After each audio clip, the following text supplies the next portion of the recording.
Airline Miles Basics, 15 things to know to help you earn more airlines miles. I'm Chris, this is Yellow Productions. I do travel guides that are fun, informative, entertaining. This is a live stream that I do often on Monday nights, and so if you're on the live stream, make sure to comment, let me know what you think. If you're watching the archive, well, make sure to subscribe and hit that bell to turn on notifications so you find the other live streams when I do them. But I often get asked the question, Chris, how do you afford to travel so much? And the answer is simple: airline miles. I redeem airline miles for much of my travels, and that's how I can afford to travel so much. I don't pay much for it at all. But airlines programs can often be confusing and complicated, and so in this video, I'm going to break down the airlines rewards programs so you understand exactly how to earn miles. And I will say, don't let your air miles go to waste. You've earned them. Well, that is provided that you've actually put in your frequent flyer number when you fly, or that you've actually signed up for it. So let's go ahead and start with number one. And number one, I'm going to lead into a little discussion about why earn miles. Why do you want to earn miles? And the answer is simple: free flights or upgrades. And if you don't like travel, I'll say you're probably in the wrong place. Airline miles are not the best thing to earn if you don't like to travel. But free flights, and when you travel, every airline basically has a currency. Sometimes they call it points, sometimes they call it miles, but in this video we'll just be talking about airline miles, not hotel programs, rental cars. That will be a different video. I'll touch a little bit on what do you do with them, how do you book flights, but I'll probably have another live stream about booking award tickets to give you tips on that. So the second thing to know about airline miles is, how do you earn them? And the first way you earn airline miles is by flying in an airplane. That's where airline miles got started from, and they were called miles because basically the way they were originally awarded by airlines is based on distance flown. So if you flew, for example,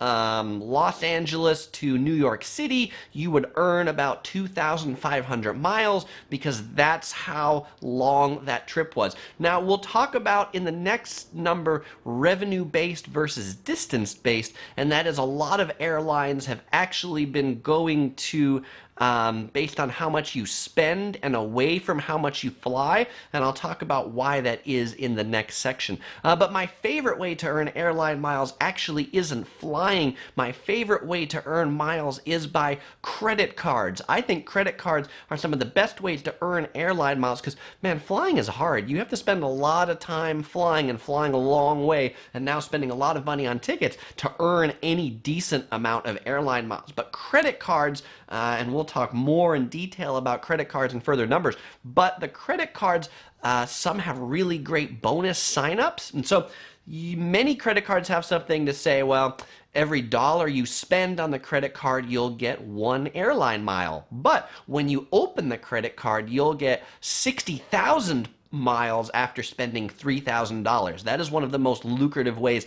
to earn airline miles. The third way to earn airline miles is through shopping portals. I feel like this is one that people often overlook, but as you're buying things online, many cards have affiliated shopping portals. United Airlines has a shopping portal. American Airlines has a shopping portal. British Airways has a shopping portal. And if you buy things on websites and you get to that website through the shopping portal, you'll earn an additional amount of bonus miles based on that purchase. The fourth way to earn miles is via rental cars. Many rental car companies offer special codes that if you put in like your frequent flyer number, you'll get some base amount of miles, like 50 miles for the rental or 100 miles for the rental. But oftentimes they'll have promotions where if you know the discount code, then you'll get potentially thousands of miles for doing that rental. And there's actually someone that I know that, like, there was a promotion with budget rental cars where something like you would get 10,000 airline miles every time you rented a sport utility vehicle. And so this guy would go into budget where, like, he was in Phoenix and he would rent a car. He'd rent an SUV because their SUV rentals were like $20 for the day or something. He would literally rent the SUV and return it back to budget, and rent it again and return it, and rent it again and return it, because paying $20 for 10,000 miles was actually a really good deal. But that's definitely more an advanced subject about things like that.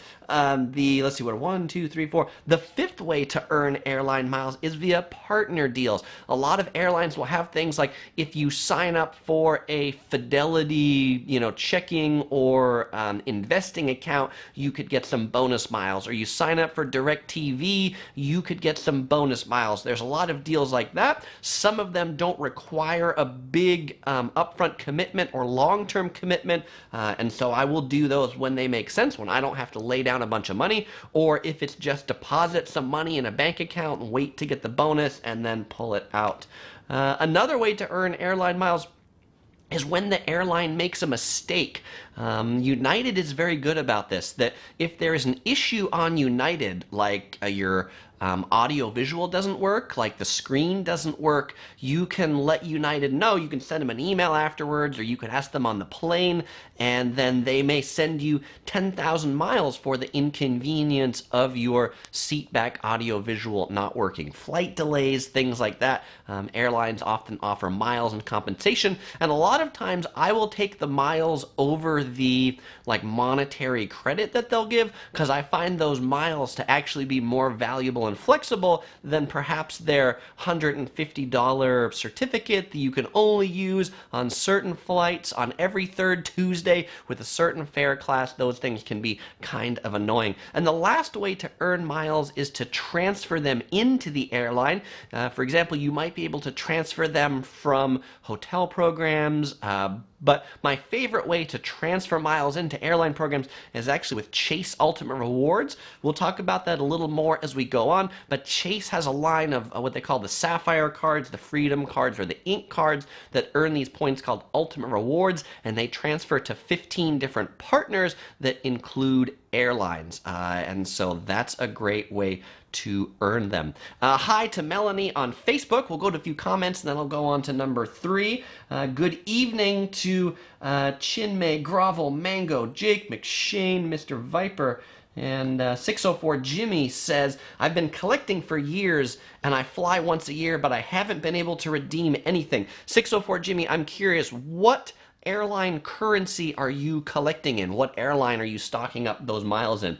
What I will say related to miles, and here's a great tip, airline miles are something you should earn and you should burn. They are not a currency worth keeping around for a long time, because the airlines always seem to devalue their programs and seem to make their points worth less. And so if you can earn just enough to book a flight someplace, then you should. And it's okay to zero out your balance, because it's just time to build it up and get another flight. On Facebook, hi to Dieter and hi to Claire. Thanks for joining in. Matt Tat Tat says, related to the credit cards, don't let Dave Ramsey hear that. Yes, this is a place where Dave Ramsey and I definitely differ. I think you can definitely get a lot of lucrative points out of credit card signups. I probably have over 20 credit cards. It's some probably ridiculous amount of credit cards, and I have some of them for the sign-up bonus, some to earn, some for the spend, and then some that I keep just for the benefits. Like, I like to have the cards with Delta and American United, because even though I don't have status with American or Delta, by having the credit card, it does get me ahead of some people in the cattle call to get on the plane, and just some little associated perks that I like, the free checked bag and those sorts of things. And so those credit cards, even though they have an annual fee, can easily pay for themselves after just 1 or 2 flights in the benefits that they have. Kirk says, I travel a lot for work, but it's only driving. Yeah, unfortunately, you don't really get much in the way for road miles. 604 Jimmy says, and you have to concentrate your flying with one program. That sometimes means you have to take longer flights or make extra connections in an inconvenient connection. Maybe. We'll talk more about focusing in one of the future numbers. Let's see. Mr. Viper asks, where is Topher? And Eric says, I bet Topher is not there with him. Topher, he is resting up for our trip to Thailand and Hong Kong, which we're pretty excited about. We'll be out there for a couple weeks coming up, and so Topher, he's getting ready.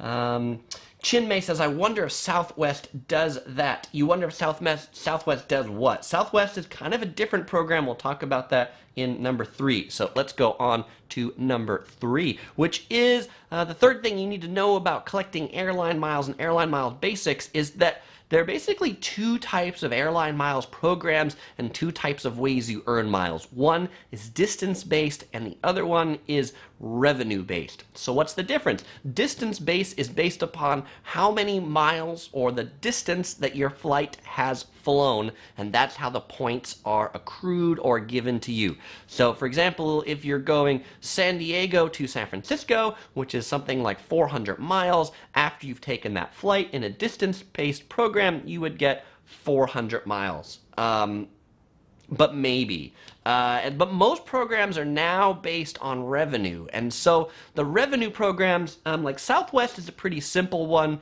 where your number of points that you earn, it's basically just a straight multiplier based upon how many dollars your ticket was. And in that case, you get some points. You know, it's something like almost like a 5% redemption type value that you get back to book on other flights. And then Southwest, those points are just a point for point dollar value on the value of those flights that you want to book. Those are pretty simple. But like United, American, Delta, a lot of the big legacy carriers, their flights are some combination of distance-based versus revenue, and the formula is often pretty complicated that takes into account the dollars you've spent on the flight, the class of service that you booked, is it first class, business class, economy, discount economy, what your elite status is. If you're an elite flyer, you may get 1, 2, 3 times the points or miles, and maybe distance flown might be thrown in there too. So it's a little bit complicated, and particularly if you're flying on partner flights, and we'll talk more about crediting partner flights later, but that makes things even a bit more complicated. So there were times back in the day where people would say, if I'm going San Diego to New York City, I might book a connection in San Francisco because I would earn more miles, because for those of you who know geography, San Diego up to San Francisco is north and then over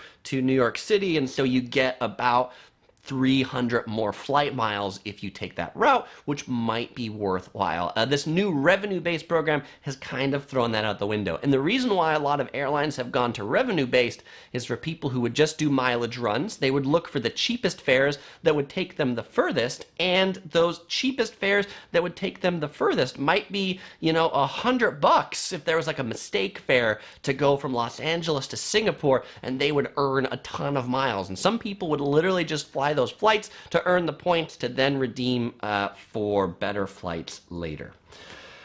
All right, so before I go on to number 4, we'll read a few more comments. Justin Thomas says, the thing he hates about flying American Airlines is them advertising their credit card every single flight. Justin, that seems to be something that many of the carriers do now. It doesn't bother me. I just pretty much ignore it because I probably have all of their credit cards anyway. Grovel asks, when are you coming back to New York City? I am not sure. I'm sure I will sometime in the future, but I'm not sure when. Chinmay says, I wonder if Southwest gives you credit for their mistakes is what I meant. I don't know. I've never gotten a credit from Southwest for their mistakes, but also because I don't fly Southwest all that often, honestly. I like assigned seats, so that's why I don't stay there all that much. Brandon says, I can't wait for the Thailand and Hong Kong videos. Awesome, Brandon. I can't wait to go and make those videos. Electric Rick, who's my dad, says, you are the true master of collecting airline points. Well, thank you, Electric Rick. Jesus says, you need to go watch Mid-90s when it comes out. What is Mid-90s? Why do I have to watch it?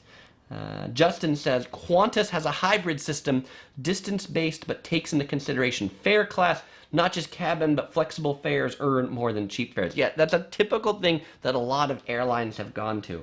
And Justin says, Qantas also awards more points to its own flights rather than other oneworld partners, and that seems to be a trend across the industry as well. Matt Tatat says he has an off-topic question. He's going to Legoland and wants to know if I have any tips. Matt Tatat, I've never been to Legoland, and so I'm not sure I can help you all that much, other than if you're not from California and you like In-N-Out Burger, there's one off Palomar Airport Road, so definitely eat that. Samar says, when and where is your next trip? Thailand and Hong Kong. Those are our next trips coming up within the next month. All right. So, number 4, the fourth thing you need to know about airline miles is, what about elite qualifying miles? So you've probably heard these terms. There's redeemable miles, and then there's elite qualifying miles. Sometimes they talk about it as premier qualifying miles. So the difference between these miles is miles that are called redeemable, that you earn for your credit card spend or distance flown or things like that, is mileage that gets into an account that you can then redeem for something. Elite qualifying miles or premier qualifying miles are miles with any airline that basically disappear at the end of the year, and they are in an account, like a special account, not to redeem, but to decide, are you important to the airline and do you fly a lot in a year? And if you've flown a lot of elite qualifying miles or premier qualifying miles, then you get different levels of elite status with the airline. This is one that often confuses people, because when you look at many airlines, it'll say in the mileage how many like redeemable miles you earn and how many elite or premier qualifying miles you earn. And so those are those two different things, and those numbers frankly can be wildly different. Something that's interesting, like United, if you have a certain level of premier status, it's like 50,000 miles flown a year, then any flight that you take, if it's less than 500 miles, is worth 500 miles. So if you fly San Diego, San Francisco, which is 400 miles, that credits out as 500 miles because they give you that premier qualifying mile thing.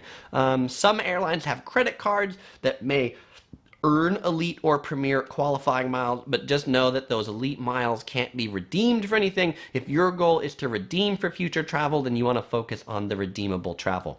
Claire Lowe on Facebook says, how often do you travel? Every 2 weeks? Claire, I don't think I travel that much. I mean, it looks like I know I churn out a lot of videos, but that's because on 1 or 2 trips I can churn out a lot of videos, and I'm often publishing like backlog videos from trips that I took 1 or 2 years ago. I would probably say I travel more like once every 2 months.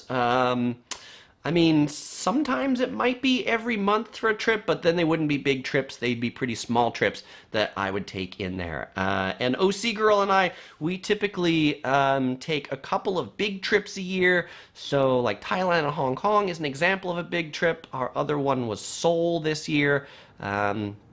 And then we'll take a few smaller trips. Like later we'll be going to like Las Vegas or Utah or San Francisco or Los Angeles, because those are things that we can go driving, and so those are definitely easy.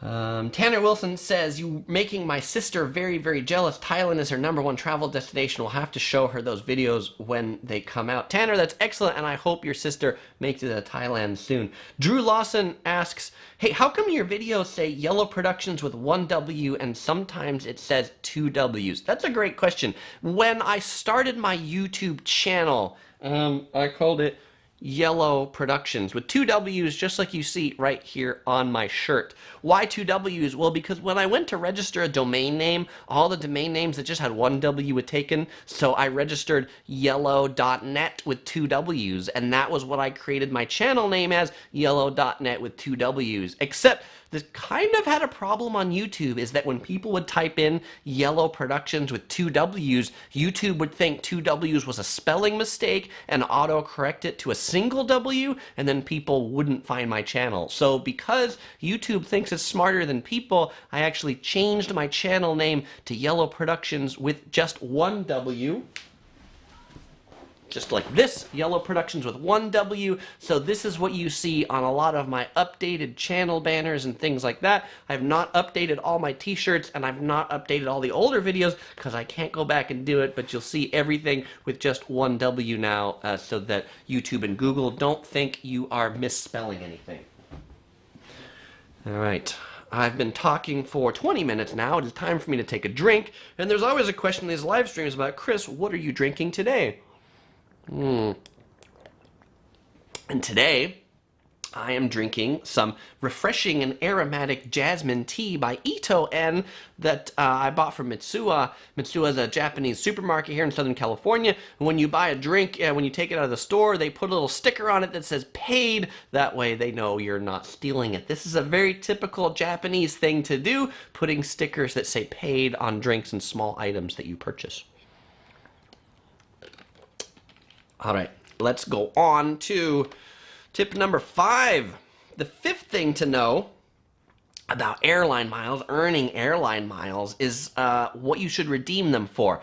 And basically, redeeming your airline miles for anything else other than travel is typically a bad deal. The airlines will often they'll send you these catalogs for merchandise, they'll send you these catalogs for experiences like concert tickets and things like that. Those are typically a waste of your miles. You should save your miles to redeem them for travel. And sometimes it might be a good deal to redeem them for like affiliated travel. And this isn't an airline thing, but like Marriott sometimes has these travel packages that you can get like 7 nights of hotels plus airline miles all in the same thing. Those usually work out pretty well as well, but don't spend your hard-earned airline miles on those Bose headphones.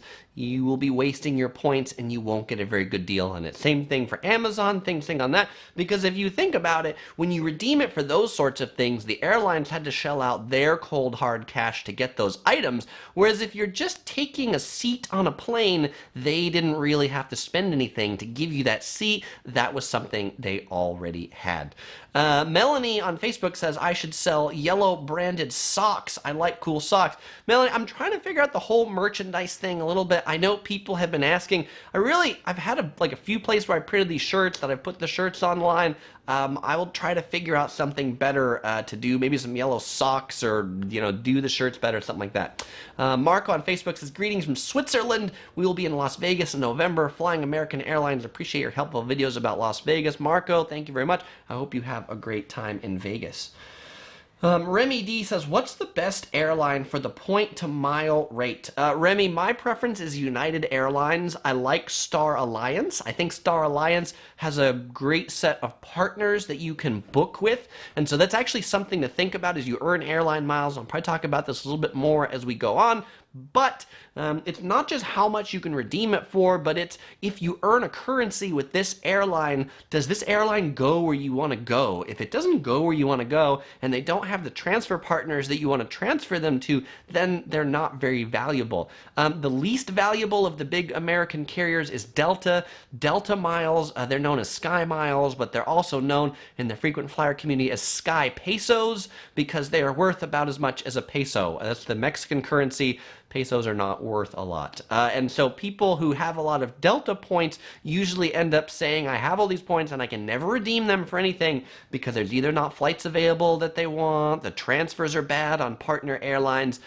So if you're looking to accrue miles that you can use, I think United miles are some of the easiest. Another currency that's pretty good to have is British Airways. They have a program called Avios.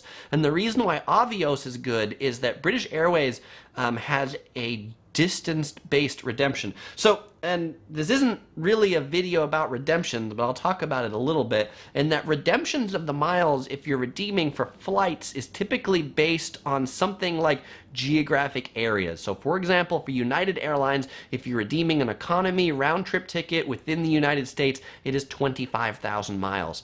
If you're going to Hawaii, say it's 35,000 miles, North America to Hawaii. If you're going to Japan, it's 70,000 miles. And I'm sure there's somebody on here who's going to be like, Chris, it's not 70, it's 72,000. Those were just ballpark numbers.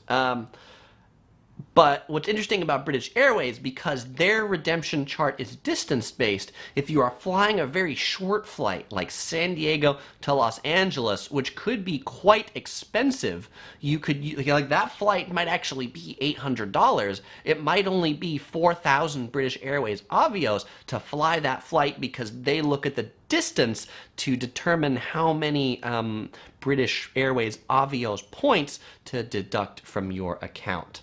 And Tidge O on Facebook says, they want me to make Yellow Productions hats. All right, I will look into that. Thank you. Let's see. Mike Smith says, all great advice. While I'm not a huge fan of Southwest, I find using their credit card in conjunction with their frequent flyer program, it's very easy to earn miles for family trips. That's the great, like, trifecta, difecta. I don't know. If you have an airline that you're flying, then you absolutely want to have the credit card, because if you're using that credit card to book the flights on that airline, then it's like even more points, right? They really want you to do that. But we'll talk about a little later in the credit card section where it actually might make more sense to earn ultimate rewards points than some of the actual airline currencies with the airline credit cards.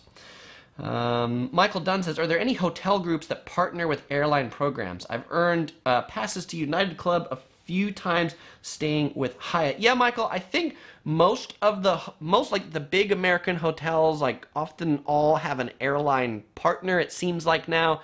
I know United partners with Marriott, where like if you have a certain status with United, you can get it with Marriott. A certain status with Marriott, you can get it with United, and so that's kind of a nice bonus.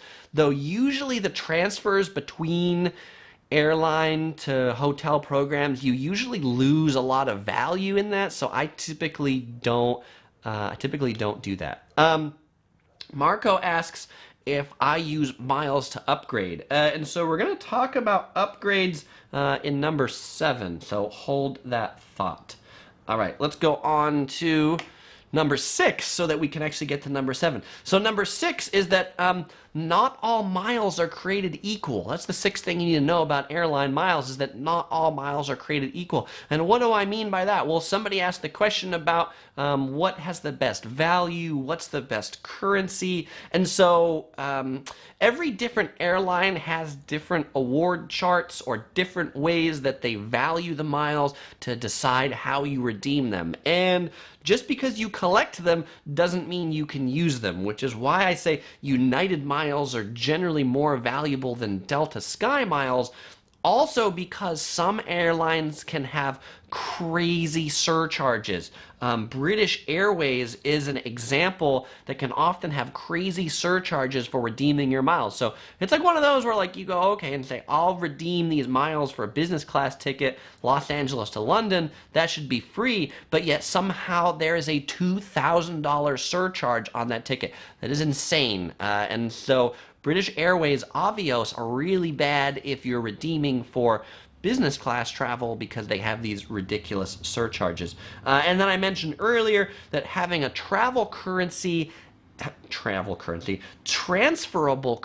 is more valuable because of transfer options. You have more options about what other airlines or hotels you can transfer it to. Ryan Suzuki on Facebook asks, what is your opinion on Amtrak guest rewards? Amtrak is the United States national train system. I think it's kind of lame, honestly. I mean, I don't think it's a really great program. I guess you can redeem it for a few things, but the earning and redeeming ratio seems to be really low. But maybe that's because I only take really cheap train routes here in California, which don't earn them. I've been like booking these and earning them, and also another one of those where I've never been able to redeem it for anything useful. But there are people who love Amtrak rewards, who hate flying, who like it because they can book sleeper cars. So Amtrak has these sleeper cars that go like cross country if you're going from like Chicago or things like that. And then they say, hey, it's great because you can get train travel and a hotel and a bed both at the same time. I have not done that though. Brandon Torres says, since the new year is coming up, what places would you go to in 2019? Wow, that's a great question, Brandon. If you're asking me where we're going in 2019, I don't think we've planned our next year's trips yet because we haven't done Thailand and Hong Kong yet. We're definitely focusing on planning for that one, but we're probably due for another trip to Japan sometime. I mean, we seem to come up with those every couple years. I think Tokyo Disneyland might be calling us somewhere in the near future. Kirk says, this subject is a snoozer. Hope you enjoyed Thailand. It's okay, Kirk. I get it, and thank you very much. Kelly Harbor says, have you tried Cafe Press? I think I've looked into Cafe Press, but I don't know that I loved it all that much. One of the things I'm actually looking at for like some of the merchandise options is like a merchandising company that I could do like contests, and then if I said like, hey, you're gonna win a hat, then I could just go and like from them ship a hat to somebody. But I haven't quite found that to all work out yet, but that's one of my ultimate goals.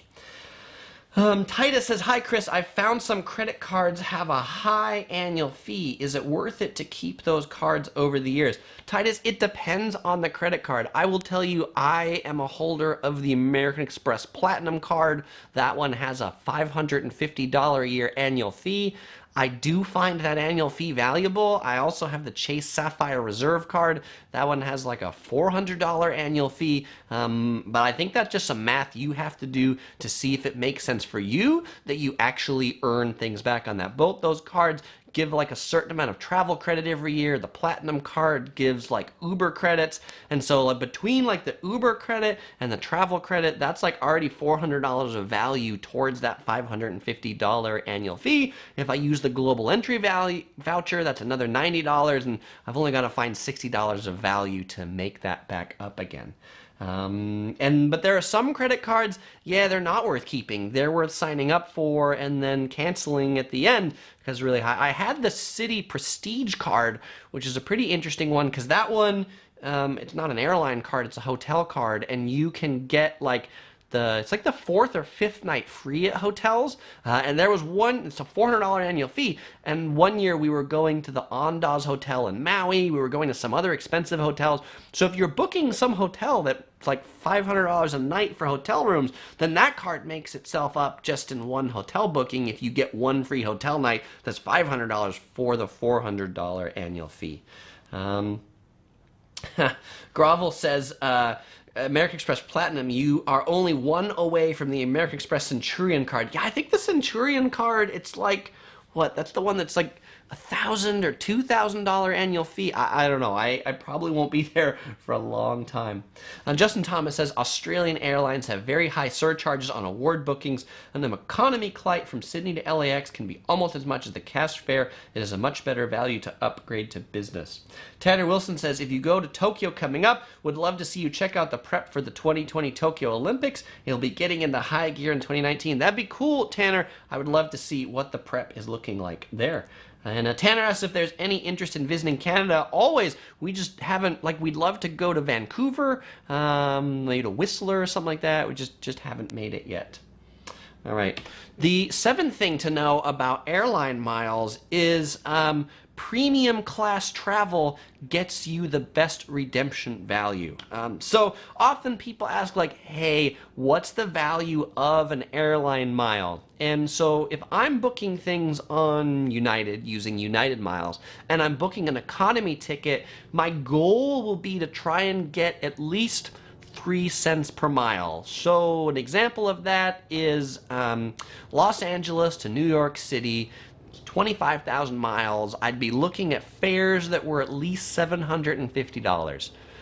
Because I can go LA to New York City for 25,000 miles. I can also go LA to San Francisco for 25,000 miles, but LA to San Francisco only costs $150. I would not redeem my miles for that flight. I would redeem it for the one that I'm getting at least 3 cents a mile because I don't think the value would be there otherwise. But if you're redeeming for premium class travel, right, like business or first class tickets, those tickets can be crazy expensive. Like Los Angeles to Munich, Germany in business class could be $8,000. But maybe it's only 140,000 miles round trip. I mean, I've sat next to people on flights like that where somehow we got in the conversation and it's like, hey, how much did you spend on your ticket? And they told me they spent $8,000 on their ticket. And I spent like some airline miles and like a $26 copay on the taxes and surcharges. It only makes me feel slightly guilty, but not completely. And I've redeemed for business class, first class. First class, we flew San Francisco to Hong Kong on a previous trip. That was really nice. I will say international first class, really nice experience. Though, since I'm not much of a drinker, it's kind of wasted on me all the alcohol, but I do like the lie flat beds, and I like that experience because if you're in a lie flat international bed, it makes that trip so much more enjoyable.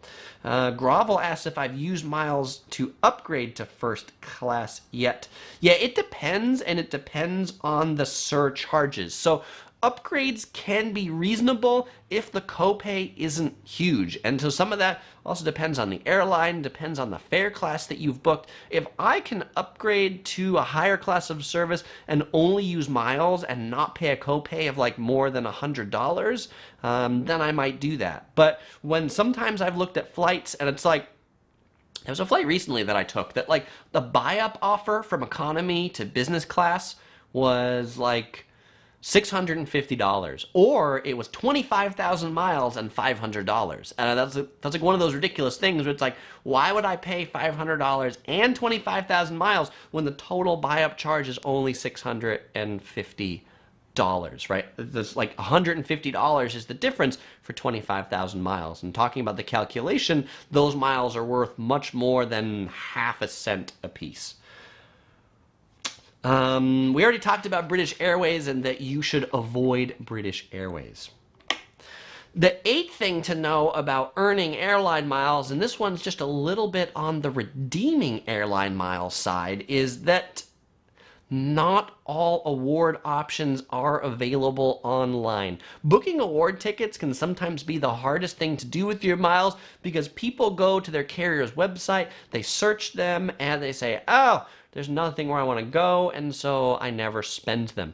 But what I will say is that you often have to call the airline to book, particularly partner availability. So most airlines partner with other airlines that you can redeem award tickets on. So even though I primarily earn United and American airline miles, I am often redeeming them on other airlines. So I'm calling up United and I'm saying, I would like to redeem my airlines on ANA, which is a Japanese carrier, or I would like to redeem my miles on Asiana, or I would like to redeem my miles on Swiss Air. Or if I'm using American Airlines miles, I'm redeeming them on Japan Airlines or Cathay Pacific, because I find they have a better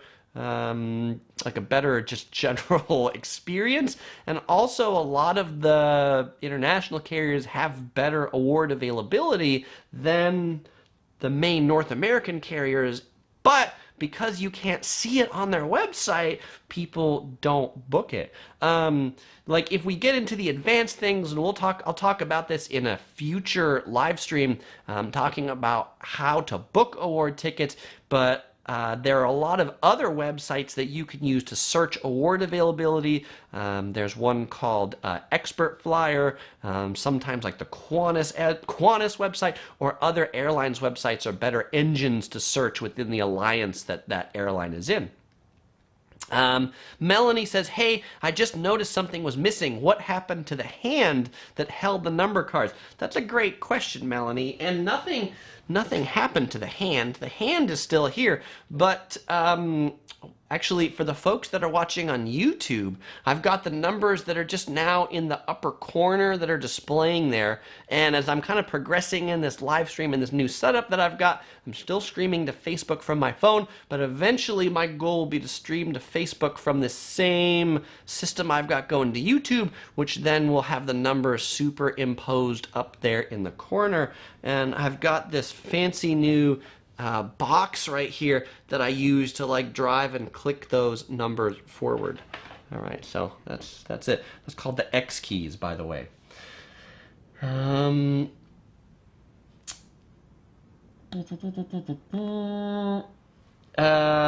right.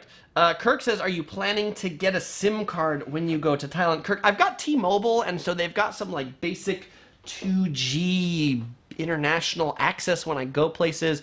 So I don't know. Should I get a SIM card? Do you have a recommendation? I'm curious. Let me know. I probably haven't advanced that much in my planning. All right. The ninth thing to know about airline miles is to sign up for rewards programs, even if you are only going to take one flight with the airline. You never know. You might end up taking more. If you only take one flight with that airline, well, it's at least a free magazine subscription. There are a lot of times where I've redeemed miles for free magazine subscriptions, and I know I said earlier that don't do that because it's not worth your miles, but we'll get into number 11. I'll talk about how miles expire, and they do. Miles only have a certain life, and typically a lot of miles programs, you either have to earn or spend within a certain amount of time, and so I always make sure that if I haven't earned or spent with that program, then within that 1 or 2 year period, I redeem for a magazine subscription, because that's usually the cheapest thing in any program to redeem for. And so when you say this, I've got like rewards programs and like tons of carriers, you know, Lufthansa, Singapore Airlines, Asiana, all this stuff, because I may have only taken one flight with them, but I signed up for it. And eventually, might be useful. So the 10th thing to know, and I guess this is a question that I'm going to put out there, which is focus or diversify. This was a point that somebody put out earlier, which says, well, in order to really do good with miles, you have to focus on a single carrier. And I don't know that I would necessarily agree with that. My statement is to focus on one program in each alliance. There are 3 major airline alliances: Star Alliance, One World, and SkyTeam. And like the 3 major US carriers, United Airlines is in Star Alliance, American Airlines is in One World, and Delta is in SkyTeam. And so within these airline alliances, you can credit miles from the airlines that are in that alliance to each other. So for example, if I've paid for a ticket on ANA, it's in Star Alliance, I could put in my United number when I book that ANA ticket, and the miles would credit back to my United account. So when I fly Star Alliance, any carrier, I always use my United number to credit my miles back to United. Same with American in One World, same with Delta in SkyTeam. And then if I fly things like Alaska Airlines that don't have really an alliance, then, well, I just earn them in Alaska Airlines. Same with Southwest, things like that. It's also important when you're doing this to pay attention to fare class, because you may book a fare class that will only earn miles with that carrier, and if you try to credit those miles to a different carrier, then they will be worth 0. So make sure that if you are doing kind of a cross-posting of miles, that you're doing it on a fare class that actually earns those miles. And every airline will typically have a chart on their website that'll say all the partner airlines and all the fare codes and what ratio and rate they actually earn miles with them. Marco asks, if 2 carriers are in the same alliance, should I take the 2 programs? Marco, I typically would just credit to one program in an alliance. The exception, and I talked about this earlier, is I credit to British Airways, even though British Airways is part of One World and there's a part of United. Somebody help me out there. One World? United? I credit miles to British Airways because I like their distance-based mileage earning, and that distance-based mileage redemption. So if you go San Diego to Los Angeles, it's only 4,000 Avios instead of 25,000, because I like the way those miles are used. And I can use those British Airways miles to book American Airlines flights, right? We talked about this earlier, and so that's just something like from the advanced level to wrap your head around, that just because you earn miles with one airline doesn't mean you have to spend it with them. And like I say, I almost often am redeeming miles with other airlines than the airline I have earned it in. Topher says, what happens to your miles when you die? That's a great question, Topher. I think you could probably like will them to somebody, but I'm not all that sure. Brandon Torres says, Yellow Productions has the next level tech there, obviously related to my X keys setup. Yeah, I've been trying to make these live streams, you know, more high tech and things like that. So we're definitely getting there. Hopefully people have noticed a video quality improvement and an audio quality improvement. Now I'm just going to the other improvements I can do in these live streams. Dorit says, FYI, Turkish Airlines has incredible food on long-haul flights. Other airlines take note. Yum. Dorit's excellent. What do you like to eat on Turkish Airlines? What's tasty about their food? The 11th thing to know about airline miles is that miles expire. So I talked about this just a couple numbers ago, but airline miles, they don't last forever. The elite qualifying ones I talked about before, you can't redeem those for anything. Those reset every year. But the redeemable miles, most programs have like a 24-month expiration. And what that typically means is that within 24 months, if you have not earned or spent miles in that program, then all your miles go poof. And so it's really important if you're earning miles in a lot of different areas to make sure they don't go poof. And so I have two tips or suggestions for that. One, if you're low tech, is to just use a spreadsheet to track them. Use a spreadsheet that says this is the accounts that you have, this is the last time you've earned miles, this is the last time you've spent miles, so that you know if you're coming up on that date. If you want to be a little more advanced, you can use a service like Award Wallet.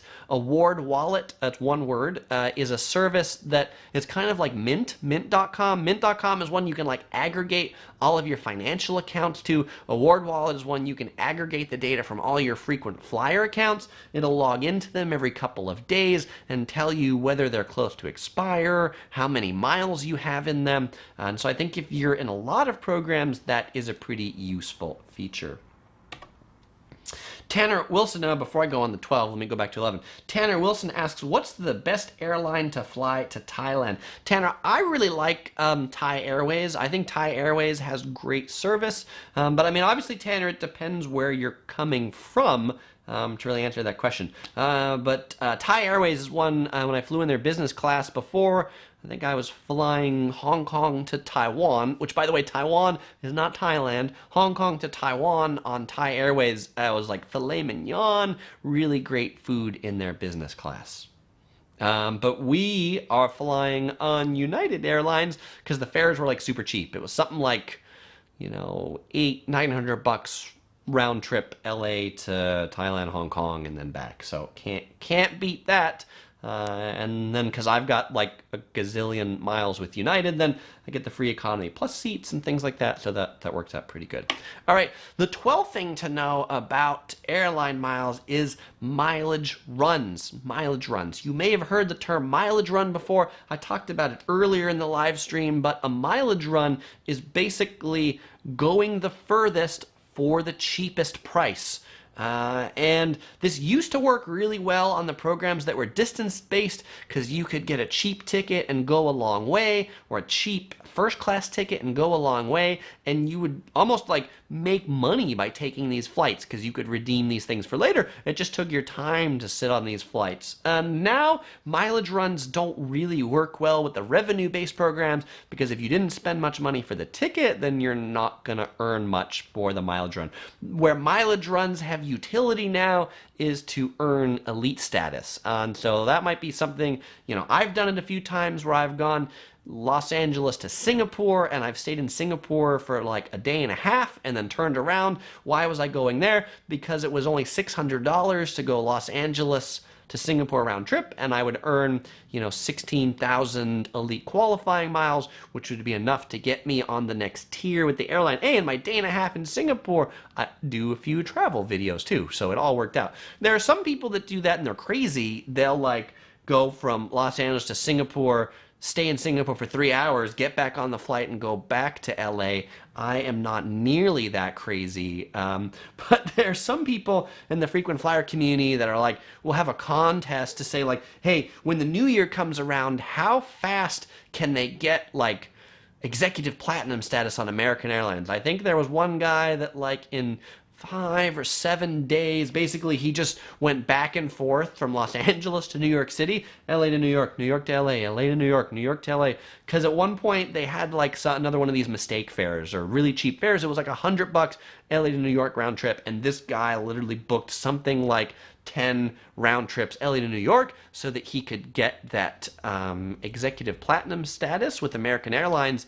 And one of the things about status is if you earn status earlier in the year, then that status is good for the next year. So that's a perk as well. And so that's why people often try to earn their status at the beginning of the year so that then you basically carry that status for 2 years.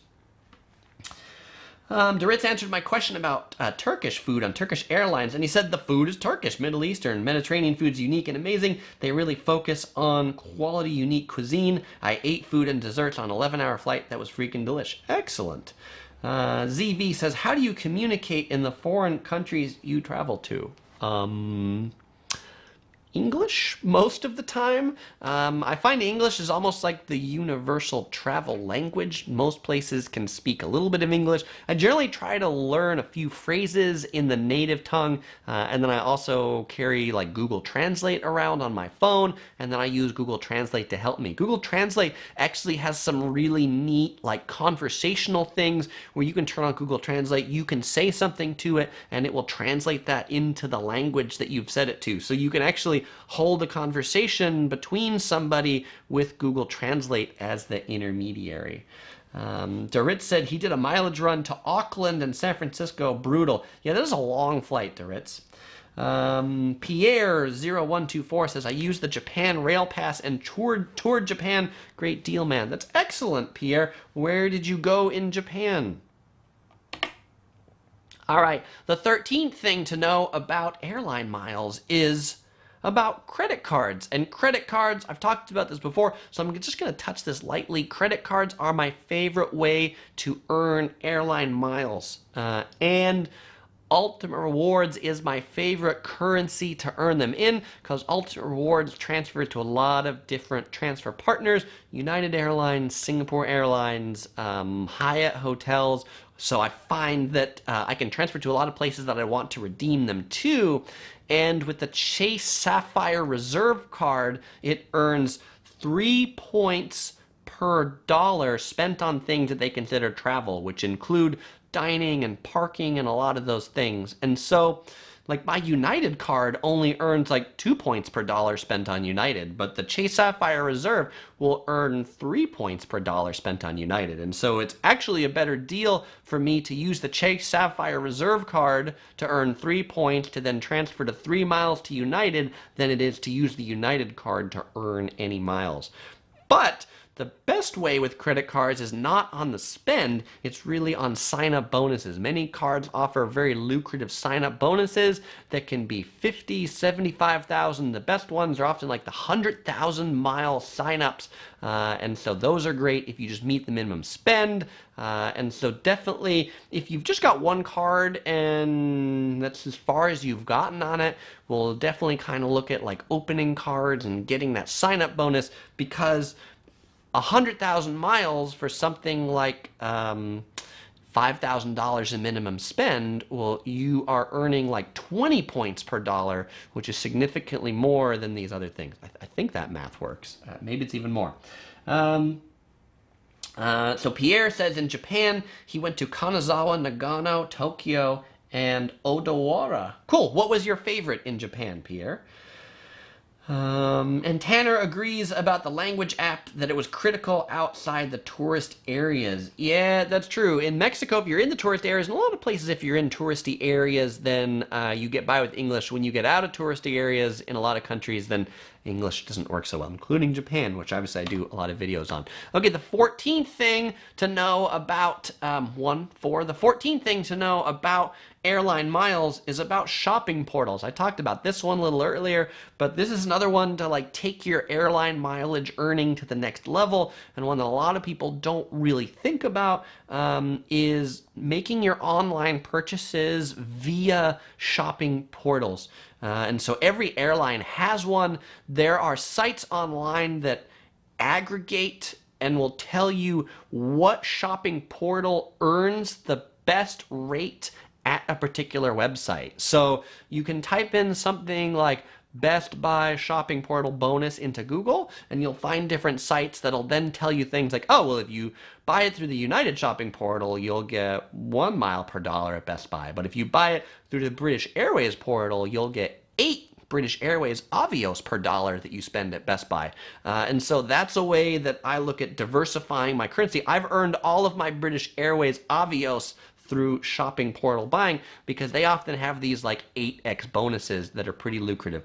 A lot of shopping portals will often, depending on the season, have some like lump sum bonuses, something where if you spend $1,000 in December with the United shopping portal, then you'll get like an extra 3,000 miles as a bonus. So take a look out for those. You just have to go sign up for these shopping portals to then get notified about their deals. The 15th thing, and this is the final thing to know about airline miles, and just some things I'll give you about booking tips. Like I said, I'm going to have another live stream just focused on booking, but when people say, oh, they can never use their points or whatever, one of the reasons why is award availability is not for all seats on the plane. So airlines often have this complicated scheme about when they release award seats, how many they release at a time. Sometimes airlines are notorious, like in business class, for only releasing one business class seat at a time as an award ticket. So if you search for 2 business class seats, you will never see any award availability. But if you book one and get that, then they will replenish their inventory with another one. And they do that because they know a lot of people travel in pairs, and then they'll just not find award availability, and they'll go and buy tickets. Frankly, the airlines want you to buy tickets because they make more money on that. Sometimes the best awards are booked last minute, particularly if you're booking like first class tickets. Like if you want to go first class LA to Hong Kong, a lot of those airlines, right, they'll charge $15,000 or $20,000 for these seats. But, 3 days before the flight, if their first class cabin is empty, then they're going to put them all up as award tickets, because they're like, well, if we can't fill them for money, at least we can drain some miles from people's accounts for those seats that are just going to go empty anyway. So if you're flexible about your travel, definitely consider some last minute mileage bookings, or the other kind of best thing for booking airline award tickets is looking like a year out. A lot of airlines may release their tickets 365 days out or 330 days out. You can take a look at the airline you want. If you search it on Google, like when does this airline release award tickets, and then book them kind of in that time frame, take a look at it. All right, well, that concludes the 15 tips. And so I want to thank you for everybody who has joined into the live stream. My next live stream will be in 1 month. I'm sorry you're going to have to wait 1 month, but obviously I mentioned I'm traveling a bunch of places, and so next live stream is going to be after Thanksgiving. It will be Monday, November 26th at the typical time of 8 p.m. Los Angeles time. If this was your first time here, make sure you hit that subscribe button, click the bell to turn on notifications of the future live stream. If you want to know what that topic is, follow me on Facebook. You'll find a link in the description below to my Facebook page. I always post the topic that I'm going to be talking about a few days early on Facebook. And if you'd like to stay plugged into our Thailand and Hong Kong travels, follow us on Facebook as well. We'll be posting a picture every day in the places that we go to, so you can see all the neat things and kind of get a preview of things that we'll be publishing as videos later. I'll go to the final questions and comments, and then we'll go ahead and wrap it up here. Let's see. Dorit said some airlines are now partnering with companies that are offering prepaid cards that earn miles and rewards, opening up a whole new market. That is interesting. I haven't used any of those yet. Justin Thomas says Qantas reserves some award seats for its elite flyers. The higher status you have, the more availability there is. If you're platinum, they can even add award seats if they're not. Yeah, there's a lot of airlines that do that, that give you extra award seats if you have a certain elite status with them. Jake McShane says, how many credit cards do you get per year for the sign-up bonus?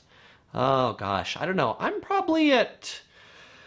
I've done more some years than other years, but maybe I'm at like 5 or 6 a year, something like that, which is probably a conservative number. I know there's people that open way more cards than that. That's just how many I can comfortably handle and pay attention to. By that point in time, I've kind of like lost my mind if I go more than that. Just trying to track the minimum spend and all those things of the various credit cards, remembering to close them and still keeping the other ones that I have while still staying under like 4 American Express cards and 4 Chase cards and all those kinds of things. So I don't go too crazy, where I know some people talk about like churning cards where they're like, oh, I open a card a month and close it and open it and close it. I really don't get into any quite of that buffoonery. All right, well, everybody, thank you for joining in to the live stream today. I really appreciate it, because none of this would be possible without you. Otherwise, I would just be talking into a camera by my lonely self in this room. So thank you for watching. Thank you, Marlene. Thank you, Brandon. And with that, let's roll the outro.